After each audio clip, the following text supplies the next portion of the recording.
बहुत समय पहले की बात है। एक छोटे से गांव में रमेश नाम का एक कुम्हार रहता था। वह बहुत मेहनती और ईमानदार था, लेकिन किस्मत उसका साथ नहीं दे रही थी। दिन रात मिट्टी के बर्तन बनाकर वह जैसे तैसे अपने परिवार का गुजारा करता था।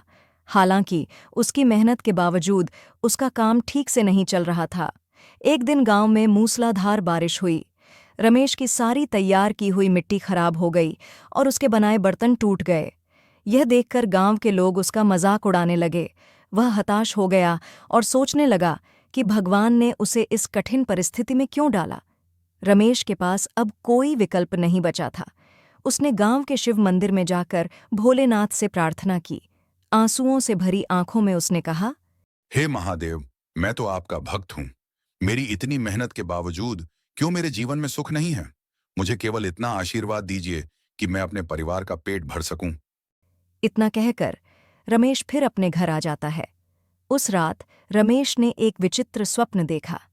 स्वप्न में भगवान शिव ने उसे दर्शन दिए और कहा, रमेश, तुम्हारी प्रार्थना सुन ली गई है। कल सुबह तुम नदी किनारे जाओ। वहां तुम्हें एक अनमोल खजाना मिलेगा।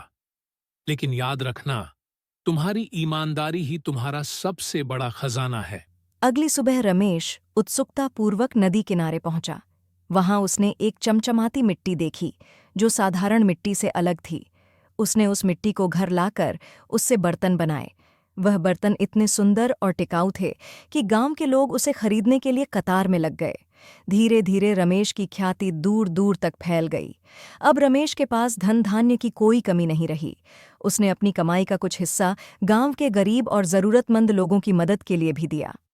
उसने यह बात समझ ली कि भगवान ने मेहनत और विश्वास की परीक्षा ली थी। कहानी का संदेश: ईश्वर मेहनत और ईमानदारी को हमेशा पुरस्कृत करते हैं। यदि धैर्य और भक्ति के साथ कार्य किया जाए तो हर कठिनाई अवसर में बदल जाती है।